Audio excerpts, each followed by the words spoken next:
Bagaimana caranya H2R bisa mencapai kecepatan 400 km per jam? Yaitu karena induksi paksa. Mungkin banyak dari kalian yang belum mengenal induksi paksa atau turbo. Karena memang induksi paksa ini belum mendapatkan popularitas luas di dalam industri motor, padahal teknologinya ini sangat menarik. Ya mungkin ada beberapa contoh yang menggunakan perangkat penguat untuk meningkatkan daya motor tersebut, tapi masih sangat sedikit sepeda motor yang berhasil mendorong batas induksi paksa dan RPM-nya secara bersamaan. Dan walaupun sebelum tahun 2015 ada motor turbocharged yang memiliki sejarah yang kuat, tetapi motor yang menggunakan supercharged hampir tidak ada sebelumnya. Sementara itu, supercharged umumnya digunakan pada mobil, pesawat terbang, dan perahu. Namun ada satu motor yang menggunakan supercharged dan itu adalah BMW tipe 255 kompresor yang diproduksi secara eksklusif untuk balapan murni dari tahun 1935 hingga 1939. Dengan menggunakan mesin boxer twin DOHC 492cc dan menggunakan supercharger, maka motor ini dapat menghasilkan daya sekitar 60 horsepower atau 122 horsepower per liter. Bahkan motor 255 ini bisa mendapatkan berbagai rekor, seperti lap pertama dengan kecepatan lebih dari 160 km per jam di dalam sebuah event. Kemudian di tahun 1970-an, banyak perusahaan yang memproduksi motor 6 silinder yang luar biasa, dan merek Jepang memberikan upaya substansial untuk motor turbocharger pada tahun 1980-an. Dan jangan lupakan juga kontribusi dari motor Blackbird, Hayabusa, dan Big Ninja di dalam kategori sport touring juga. Dan karena pasti selalu ada orang yang berusaha menciptakan sesuatu yang baru untuk menantang dunia agar menjadi yang pertama dan tercepat, maka Kawasaki menciptakan sesuatu yang luar biasa, dan inilah alasan yang membuat Kawasaki memproduksi H2. Bahkan karena Kawasaki membuat H2, dunia motorsport harus memperkenalkan kelas baru sepeda motor super sport. Kenapa motor ini diberi nama H2? Ya, motor ini diberi nama H2 karena namanya diambil dari motor ikonik Kawasaki H2 Mark IV yang dibuat di tahun 1970-an dan terkenal karena performanya. Sementara itu, H2 memiliki daya sebesar 200 horsepower yang sangat mengesankan untuk memberikan pengalaman di jalur yang lurus. Namun yang perlu kalian tahu kalau Kawasaki H2 ini bukanlah produk dari divisi sepeda motor sebenarnya, tetapi dibangun sebagai produk halo. Dan tujuannya adalah untuk menunjukkan apa yang bisa dibuat Kawasaki sebagai perusahaan, mulai dari mesin, aerodinamikanya, hingga rincian sistem supercharging. Dan motor H2 ini mempunyai mesin 1 liter compact yang dirancang untuk sejajar dengan unit 1000cc lainnya. Dan desain mesin 4 silinder inline motor ini juga relatif sederhana dan tidak menggunakan banyak teknologi canggih. Bagaimana dengan desain motor H2 ini? Ya, motor H2 ini memiliki desain dengan deknya yang tertutup untuk daya tahan.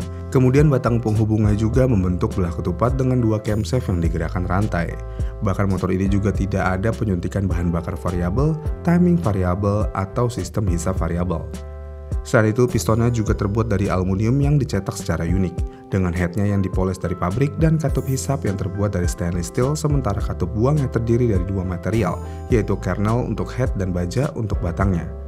Mungkin ini terlihat sederhana, tetapi ini sangat kuat untuk menahan tekanan besar yang dihasilkan dari supercharger dan ditransmisikan ke dalam plenum hisap aluminium. Lalu impellernya juga dibuat dengan proses CNC 5 dengan sumbu dari aluminium pertama dan memiliki diameter 69 mm, sehingga motor ini memiliki kemampuan untuk mengirimkan 200 liter udara per detik ke saluran hisap dengan kecepatan 100 meter per detik.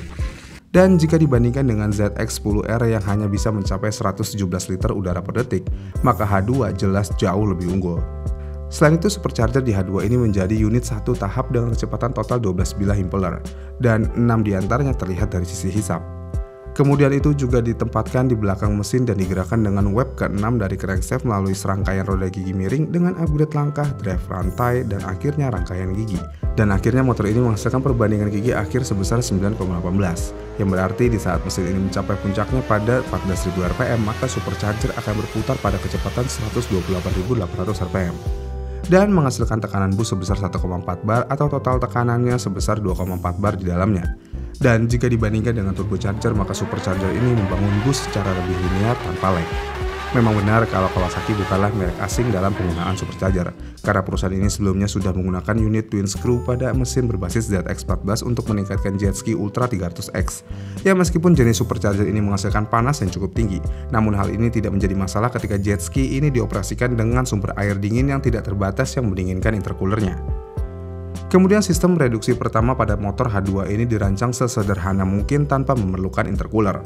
Lalu unit supercharger sentrifugal ini juga ditempatkan di belakang mesin yang tujuannya untuk menjauhkannya dari suhu panas, dan penguapan bahan bakar sebenarnya mendinginkan udara dalam sistem hisapnya juga.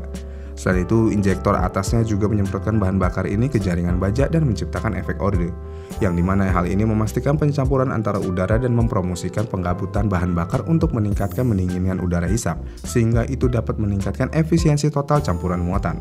Selain itu, ada throttle body individu yang memiliki diameter 50 mm dan injektor bagian bawah yang juga membantu memberikan jumlah isi yang pas sebelum masuk ke dalam silinder. Kemudian rasio kompresinya juga pada H2 ini adalah 8,5:1 untuk mencegah detonasi, dan mampu menghasilkan daya sebesar 200 horsepower pada 11.000 rpm dengan peningkatan sedikit saat sistem remer yang digunakan. Namun bukan hanya dayanya aja yang mengesankan dari motor ini, tapi torsi yang dihasilkan motor H2 ini juga sangat luar biasa. Selain itu, mungkin kalian juga tahu kalau H2 ini punya saudara, yaitu H2R. Tapi H2R ini berbeda dari H2 karena motor ini tidak mematuhi peraturan emisi, karena motor ini memang tidak dibuat untuk digunakan di jalan raya.